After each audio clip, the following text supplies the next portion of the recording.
आज हम बात करेंगे घर वापसी बाइबल के अनुसार किसको कहते हैं।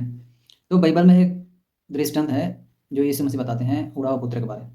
कहते हैं किसी मनुष्य के दो पुत्र थे। यीशु मसीह कहते हैं कि एक मनुष्य था, उसके दो पुत्र थे। तो उसमें से जो सबसे छोटा लड़का था वो अपने पिताजी से कहता है कि पिताजी, हम दोनों में जो भी संपत्ति है बाँट, हम दोनों का जो भी भाग बनता है, जो भी हिस्सा बनता है बाँट दीजिए। तो पिताजी दोनों को बाँट देता है और उसमें से जो छोटा लड़का था वो अपना जो भी धन-दौलत, जो भी अपना जो जो अपना हिस्सा है, सब लेके विदेश चला जाता है। और विदेश में जाके जो बहुत सारे जो अपना धन-दौलत है, सारे धन-दौलत को कुकर्म में उड़ा देता है। कुकर्म में कहेंगे तो हो सकता है नशा-पान में हो सकता है, या तो कुछ व्यभिचार में भी उड़ाया होगा, तो बहुत गलत काम में भी उड़ाया होगा। तो इस तरह बहुत सारे, या तो अ, नशा-पान, बहुत सारी चीज़ों में कुकर्म बोलेंगे, तो जो भी उचित नहीं है समाज के लिए उसको हम कुकर्म बोलेंगे। उन सारी चीज़ों में सारा धन-दौलत को उड़ा दिया और जब उसका धन-दौलत सब खत्म हो गया तो उस देश में अकाल पड़ता है। जब अकाल पड़ता है तो उसके पास कोई उपाय नहीं आता है, कोई काम नहीं रहता है। तो एक जो जहाँ एक मालिक जहाँ सूअर पालता है, तो वहीं जो सूअर पालता है वहीं काम करने लगता है, ताकि उसको कुछ खाने को मिले। तो सूअर चराने के लिए वो मालिक कहता है। जब वहाँ सूअर चराता है तो उसको खाने को तो नहीं मिलता है, लेकिन जो अपने जो पेट भरने के लिए जो सूअर खाते हैं, उसी से अपना पेट भरता था। और जब जो वो छोटा लड़का को एहसास होता है कि जो उसके घर में, उसके जो पिताजी के घर में जो भी मालिक लोग हैं, उसको तो पेट भर से भी अधिक रोटी मिलता है। तो सोचता है कि क्यों ना मैं पिताजी के अपना घर वापस जाऊँ और पिताजी से कहूँ कि पिताजी, मैंने स्वर्ग के विरोध और आपके विरोध बहुत बड़ा पाप किया है।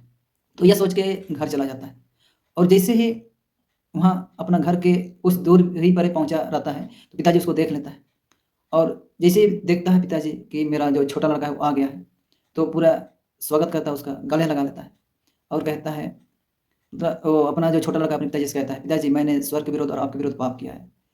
आप चाहे तो मुझे इन नौकरों के जैसे ही मुझे भी अपने घर में जगह दे दीजिए, उस तरह कहता है। तो पिताजी उस कुछ नहीं सुनते हैं, वो पिताजी बस सोचता है कि मेरा बेटा जो मर गया था, अब जी उठा है, खो गया था, अब मिल गया है। यही सोच के पूरा अपने जो नौकरों से कहते हैं कि नया कपड़ा लाओ, अंगूठा लाओ, पार्टी करेंगे। तो इस तरह कहता है। तो आज भी जब परमेश्वर अपने बनाए हुए लोगों को देखता है, तो हम मनुष्यों को परमेश्वर ने बनाया, देखता है कि हम भटक गए हैं, तो परमेश्वर यही चाहता है कि हम मन फिराएँ। जिस तरह उड़ाव पुत्र है, जो सबसे छोटा लड़का है, ये सोच के कि मैंने स्वर्ग के विरोध और अपने पिताजी के विरोध जो कुकर्म करके बहुत बड़ा गलती किया है। तो आज भी हम जब परमेश्वर के निकट से हम दूर हो गए, कुकर्म करके व्यभिचार, चोरी, हत्या, नशापान करके हम परमेश्वर से बहुत सारे ऐसे कुकर्म करके हम परमेश्वर से दूर हो गए। तो परमेश्वर चाहता है कि हम भी घर वापसी करें।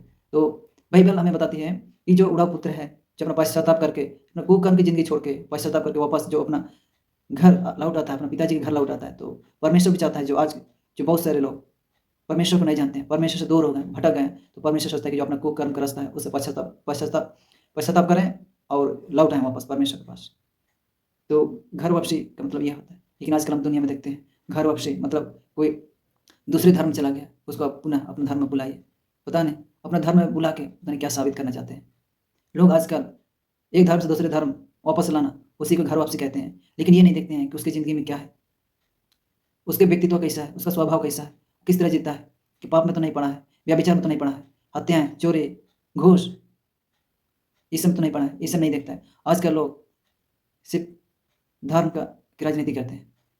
तो अब तो बाइबल का समझ गए हैं कि घर वापसी क्या है। तो आइए हम भी अगर भटक गए हैं, परमेश्वर से दूर हो गए हैं, तो हम भी परमेश्वर को खोजने वाले बने और इन सब से हम भी कुकर्म ज़िंदगी, व्यभिचार ज़िंदगी, ऐसी जो नशा ज़िंदगी, ये सब से दूर होकर वापस परमेश्वर के पास आएँ और घर वापसी करें। धन्यवाद।